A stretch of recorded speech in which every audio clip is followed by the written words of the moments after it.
Safety and starting position.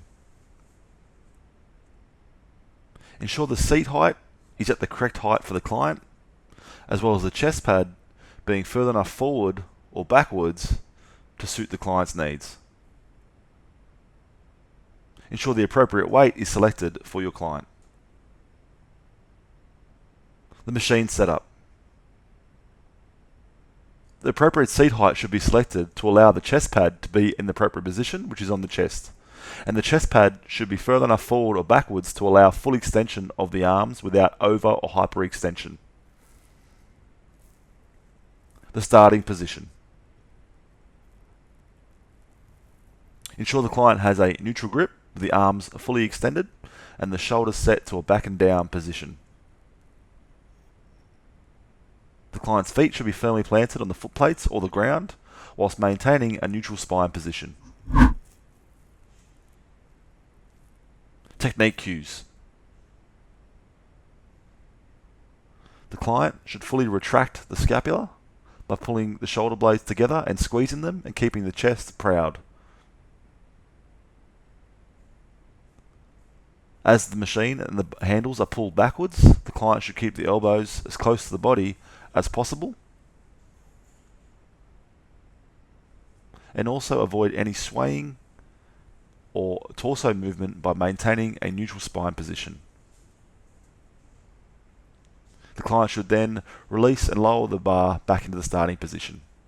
The correct breathing techniques, as the client will pull the handles into their body and retract the scapula, they'll breathe out the mouth and they'll breathe in as the handles are lowered back to the starting position.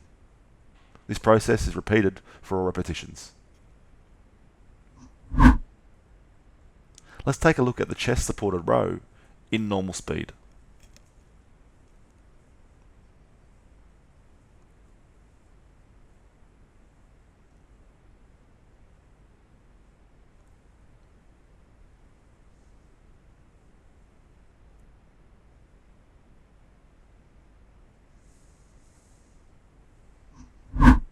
Let's have a look at some common technique errors associated to the chest supported row.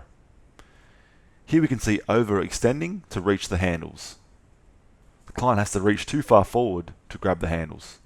This is generally caused by the chest pad being in the wrong position. When the client has to overextend to grab the handles, it'll put their spine in a rounded position, as you can see on the left hand side, as opposed to a neutral position which you can see on the right hand side where the chest pad is in the correct position. So some exercise instruction methods for correcting this technique.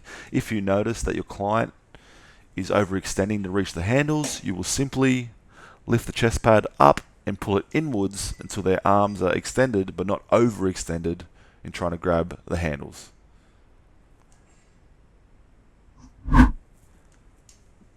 Technique error number 2.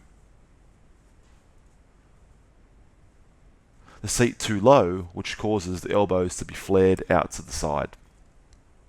In this comparison shot, we can see that the client on the left hand side has a seat which is too low, which is causing their elbows to flare out. As opposed to this, on the right hand side, the client's seat is higher and it is allowing the elbows to stay nice and tucked into the body as they retract through the scapula. This will be much safer for their shoulder. If you notice that your client is having this issue whilst performing the movement, it's important to stop the client from performing any further repetitions and lift the seat up to ensure that the chest pad is appropriately positioned over the chest. When this happens, the client will then grab onto the handles and they'll be able to pull with elbows more so tucked into the body rather than flared out to the side. Common technique error number 3. We see lurching of the shoulder forwards. Lurching of the shoulder forwards generally occurs as a result of poor scapulohumeral rhythm. Here we can see on the left hand side the client is jamming the shoulder forwards, which is potentially going to cause a shoulder impingement, whereas on the right hand side the client's chest is proud, their shoulders are set back and down, and they're able to move their shoulder through the full range of motion.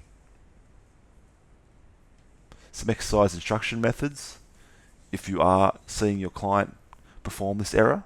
Firstly, it's important to stop the client because it may cause injury to the shoulder. Would pull the shoulders of the client back into a set back and down position. Put the hand between the shoulder blades. Encourage the client to squeeze. Now exercise analysis of the chest supported row. And first the concentric phase. In this phase, the target muscles are shortening, and it occurs when the handles are pulled in towards the body. The eccentric phase, here the target muscles are lengthening as the handles return back to the starting position. Now our analysis of the joints, joint actions and target muscles. And firstly the joints. We see contribution from the shoulder joint. We also see movement at the scapulothoracic joint. And finally at the elbow joint. More specifically, for joint actions, at the shoulder joint, we see shoulder extension. At the scapulothoracic joint, we see scapular retraction. And finally, at the elbow joint, we see elbow flexion. Lastly, for our target muscles, at the shoulder joint for shoulder extension, we see contribution from the latissimus dorsi, teres major, posterior deltoid.